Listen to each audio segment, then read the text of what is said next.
Sa Game 5 ng NBA Finals, lamang ng tig-dalawa sa series, 2-2 record. Ang bilis din ni Gilbert Arenas na magpalit ng jersey nung malaman niya kung sino ang referee. Nabaliwala ang advantage ng Indiana Pacers papasok ng Game 5. Kaya meron silang times 4.9. Kontra sa Thunder na merong times 1.2. Ganun pa rin ang tiwala ng iba na sila yung mananalo sa series. Best of 3 na ang mangyayari ngayon. Nami-maintain pa rin naman ni Haliburton yung stats niyang at least 6 points per game sa last quarter. Dahil marami kasing naninisay kay Haliburton kasi nga nag-a-average siya ng below 20 points per game sa playoffs lalo na sa finals. Meron si Halidogi na almost 18.6 rebounds at 7 assists ngayong finals. Kapag si Haliburton umiskor sa Game 5 ng nasa 25 points, magiging times 4.5. Ginawa ng Thunder kung ano yung ginagawa ng Pacers nung Game 4. Nagkaroon ng 31-17 run ng OKC. Naka 15 points at 8 free throws si SGA. Wala na tayong magagawa dyan. Si Haliburton nag-average naman ng almost 7 points, 1 rebounds, 1 assist, 52% sa field at 33% sa 3-point area kapag fourth. Siya kasi yung binabanatan at kinikriticize ng mga media at analyst dahil nga siya yung tinatag na superstar pero hindi pang superstar number yung ginagawa niya. Pero walang nagkikriticize sa East Finals MVP na si Piolo Pascal Siakam. Sa finals, kapag fourth quarter, meron lamang itong si Piolo na 2 points per game. Nung Game 1, nasa 3 points. Nung Game 2, itlog. Nung Game 3, 4 points. Nung Game 4, itlog ulit. Munti ka na magtayo ng itlugan itong si Siakam. Almost 19.7 rebounds at 4 assists per game si Piolo kapag finals. Nung Game 4, pinuri pa nga siya noon dahil monster stats yung ginawa niya. 20 points, 8 rebounds, 5 assists at 5 steal. Ang player sa NBA Finals na merong at least 20 points, 5 rebounds, 5 assists at 5 steals. Yung dalawang games na natalo ang Indiana, hindi umiskor noon sa fourth quarter itong si Piolo Pascal Siakam. Doon siya nang itlog. Nung Game 3 na nanalo ang Pacers kontra Thunder, nakascore noon ng 10 points sa last quarter si Benedict Maturin. Saka ilang beses nang nagsabi yung mga fans online na mga Inglesero pa galing US kahit sa mga Reddit at ibang forum na wag magpa-interview kay Malika Andrews kasi nagkakalechon na leche yung nangyayari sa ini-interview niyang player.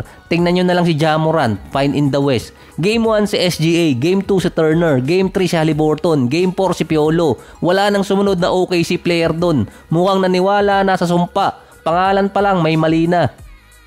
Saka mula nang in-interview din si Miles Turner nung Game 2, nag-a-average siya before ng 15 points, 5 rebounds, 49% sa field at 35% sa 3-point area nung playoffs. After nung interview, naging 10 points, 2 rebounds, 1 assist, 30% sa field at 20% sa 3-point area si Turner. Minsan hindi lang hard work, kailangan mo rin ng swerte. Nung Game 1 naman, may combine na 16 points si Nembhard at itong si Miles Turner. Meron silang tig 8 points. Base kay Siakam, nung Game 4, yung mga tira nila sa fourth quarter hindi talaga pumapasok at hindi ma-execute na ang binanggit niya doon sa dami ng free throws na nakuha ng Thunder. Nawawala yung mga play para ma-execute nila. Nasa 14 free throws na nakuha ng Thunder noong last quarter. Saka isang tira lang or isang attempt lang ang ginawa ni Siakam nung fourth.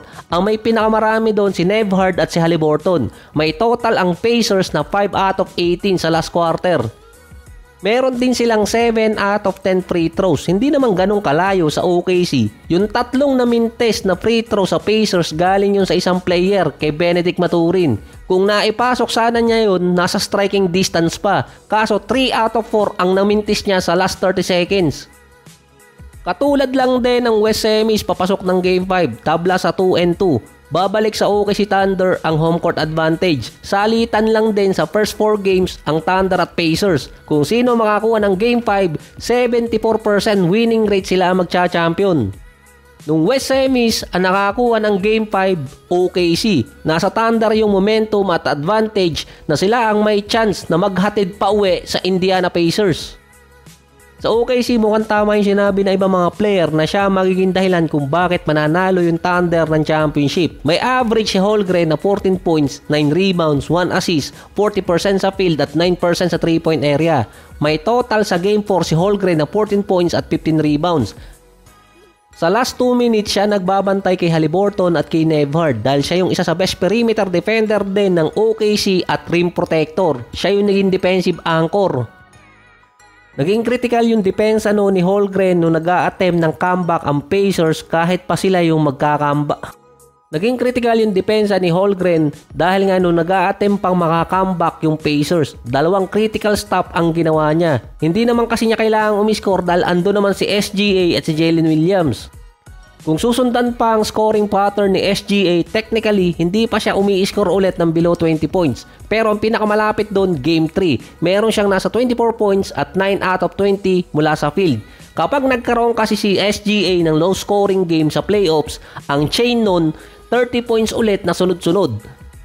Sa Game 3, ang tanging game ni SGA na hindi siya umiscore ng at least 30 points. Ito lang din ang game plan ni Coach Rick Carlisle na malimit ang scoring ni SGA dahil sinabi nga niyang automatic 30 points game bago pala magsimula talaga yung laro.